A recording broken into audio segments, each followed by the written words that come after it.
নন্মাটিক সাংবাদিক। ও তৃণমূলের কোনো পদে নেই, কেউ মানে না। বিচারপতির ছবিতে পা মারিয়েছিল ওর লোকেরা। পশ্চিমবাংলাতেও হবে।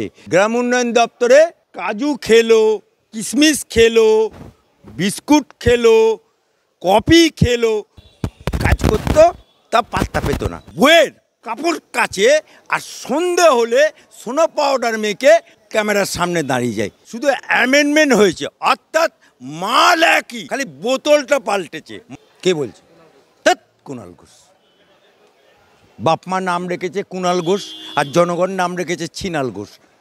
3.5 বছরের জেল খাটা আসামি, যে নাকি প্রথম বলেছিল পিজেন ভ্যান বাজিয়ে মমতাকে চোর, যে বলেছিল 7,000 টাকা সব কালীঘাটে আছে, সেই ছিনাল ঘোষ নন্মাটিক সাংবাদিক, যে প্রথম জীবনে আজকাল পত্রিকা সিপিএমের, আজকাল পত্রিকা হচ্ছে সিপিএমের, সেই পত্রিকাতে স্পোর্টস যে এডিটর হয় সেখানেও কাজ করতো, তা পাত্তা পেত না।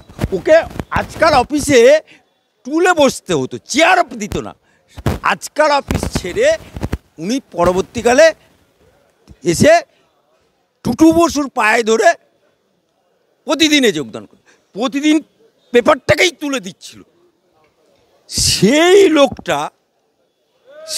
লোকটা আজকে না বিয়ে কানায়ের মা, কোনো পদে নেই, কেউ মানে না। আজকে সেই লোকটা, যে লোকটা ইউটিউবার তাদের বিরুদ্ধে কুৎসিত ভাষা প্রয়োগ করে, যে লোকটা আমার হাইকোর্টে লোক পাঠিয়ে উকিলদের বিরুদ্ধে বিভিন্নভাবে বোতল ছোড়া থেকে চায়ের ভাঁড় তার এবং বিচারপতির ছবিতে পা মারিয়েছিল ওর লোকেরা, সেই লোকটা আমার হাইকোর্টের রুল জারি পরে ক্ষমা চাইতে বাধ্য হচ্ছে। আব্বা হুজুর ক্ষমা করে দাও। যে লোকটা সকালবেলায় নিজের বইয়ের কাপড় কাচে আর সন্ধে হলে সোনা পাউডার মেখে ক্যামেরার সামনে দাঁড়িয়ে যায়, সেই লোকটা এখন অভিষেকের হয়ে দালাই লামা করছে। এসো, কত বাপের বেটা আমার হাইকোর্টে অভিষেকের বিরুদ্ধে ববিদা মামলা করেছে, সেই মামলায় আজকে ত্রাহি রব উঠেছে। বাঁচাও সাধু বাবা বলছে। তুই তো কোন ছাড় রে, তুই জীবনে কোনোদিন ভোটে দাঁড়িয়েছিস?